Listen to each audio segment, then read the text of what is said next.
রাজুলান কানা ক্বাবলাকুম, তোমাদের পূর্বে এক ব্যক্তি ছিল, রবাসাহুল্লাহু মাল, তিনি ছিলেন অঢেল সম্পদের অধিকারী।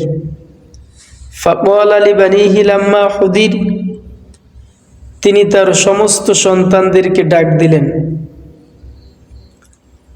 বললেন, আইয়ু আব কুনতু লাকুম, আমি তোমাদের কেমন পিতা ছিলাম?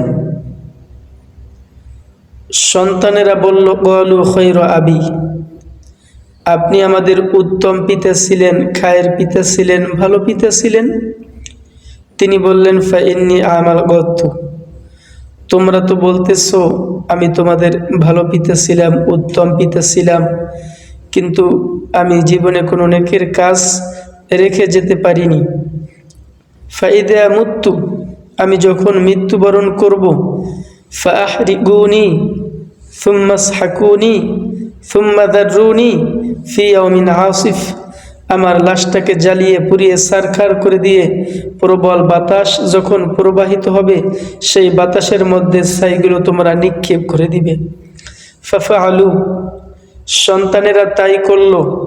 ফাজামাহুল্লাহ, আল্লাহ সুবহানাহু ওয়া তাআলা আবার তাকে একত্রিত করলেন, জিজ্ঞেস করলেন, মা হামালুকা আলা হাদা, কিসে তোমাকে এই কাজ করতে উদ্বুদ্ধ করেছে? তিনি বললেন, মাখাফাতুক, আল্লাহ আপনার ভয় আমাকে এই কাজ করতে উৎসাহী উদ্দীপনা দিয়েছে। আল্লাহ সুবহানাহু ওয়া তাআলা বললেন, ফাতালাক্কাহু বিরহমাতিল্লাহ, অর্থাৎ যখনই তিনি বললেন মাখাফাতুক, আপনার ভয়ের কারণেই আমি এই কাজটি করেছি, আল্লাহ বললেন ফাতালাক্কাহু বিরহমাতিল্লাহ, এই কথা বলার সাথে সাথে আল্লাহ বললেন, আল্লাহর রহমত তোমাকে বিষ্টন করে ফেলেছে। সুবহানাল্লাহ।